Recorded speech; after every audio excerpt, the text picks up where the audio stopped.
One Islam. My name is Dua, and my question for you today is: we have heard that the punishment for adultery and homosexuality is stoning to death. What does the Quran say about it? Okay. You see, we must always have a comparison with the Bible and the Quran. You see, in the Quran, what is the punishment of homosexuals and what is the punishment of an adulterer, adulteress, or is it stoning to death or not? So in Surah Nisa 4 and Ayah 15, وَاللَّاتِي يَأْتِينَ الْفَاحِشَ مِن نِسَائِكُمْ فَاسْتَشْهِدُوا عَلَيْهِنَّ أَرْبَعَةً مِنْكُمْ فَإِنْ شَهِدُوا فَأَمْسِكُوهُنَّ فِي الْبُيُوتِ حَتَّى يَتَوَفَّاهُنَّ الْمَوْتُ أَوْ يَجْعَلَ اللَّهُ لَهُنَّ سَبِيلًا. And those from your women who come with obscenity, then from you take 4 witnesses on them. Then if they bear witnesses, so detain them in the houses until the death is complete on them, or Allah will set a way for them. This ayah is speaking about married women. If the believer's married woman comes from a fahisha, or they go do the zina, comes from a fahisha, because Allah says, وَلَا تَقْرُبُ الزِّنَا إِنَّهُ كَانَ فَاحِشًا وَسَاءَ سَبِيلًا. Do not go near to adultery or fornication. It is a fahisha. Fahisha means in Arabic means obscenity, and it is a way to badness. So if a married woman gets involved in extramarital affair or something like that, then she is to detain in the house. Detain them in your houses. Do not let them move around the houses until Allah finds a way. Married women, believers, believing women. Then further it says in Surah Nisa, same ayat 4:16, وَالَّذَانِ يَأْتِيَانِهَا مِنْكُمْ فَآذُوهُمَا فَإِنْ تَابَا وَأَصْلَحَا فَأَعْرِضُوا عَنْهُمَا إِنَّ اللَّهَ كَانَ تَوَّابًا رَحِيمًا. And if the two men comes with obscenity, hurt both of them. So if they both repent and correct, then avoid to hurt both of them. Surely Allah is oft returning, most merciful. Meaning, if two men are indulging in themselves as homosexuals, so hurt both of them, hurt them. But if they repent, if they repent and correct, then avoid to hurt both of them. Surely Allah is forgiving, merciful. Then in 24 Surah 2 ayah, where non-married women, believing women and unbelieving or non-married women do zina or fornication, الزانية والزاني فاجلدوا كل واحد منهما مئة جلدة ولا تأخذكم بهما رأفة في دين الله إن كنتم تؤمنون بالله واليوم الآخر وليش عذابهما طائفة من المؤمنين. Then lash the fornicatress and the fornicator, each and one of them, with 100 stripes. And you do not hold on to have pity with both of them in the judgment of Allah, if you believe Allah in the hereafter, and let a party from the believers witness both their punishment.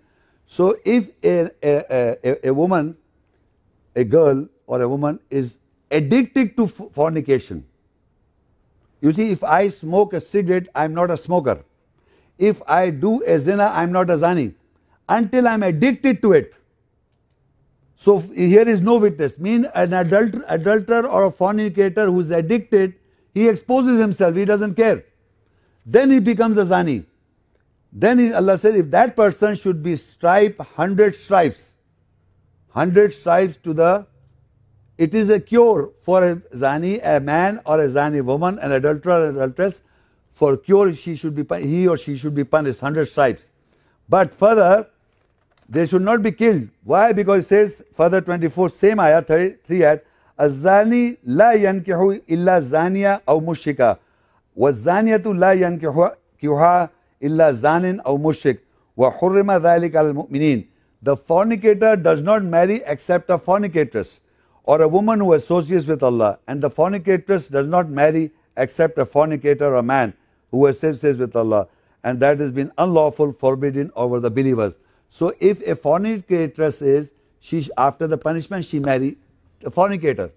Fornicator man should marry a fornicatress who associates. But for believers it is forbidden that they marry a fornicatress or a fornicator. You understand? For believing women cannot marry a fornicatress.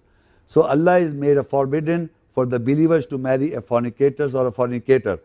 But after the punishment, they are not to be killed or put to death. then they should marry each other if they are indulging in these activities. Now I would like to further, because if you were referring to a stoning to death, you see the word rajam in Arabic means stone, and rajim also is the same, derived from the same word rajam. An amazing thing is it has been used by Allah.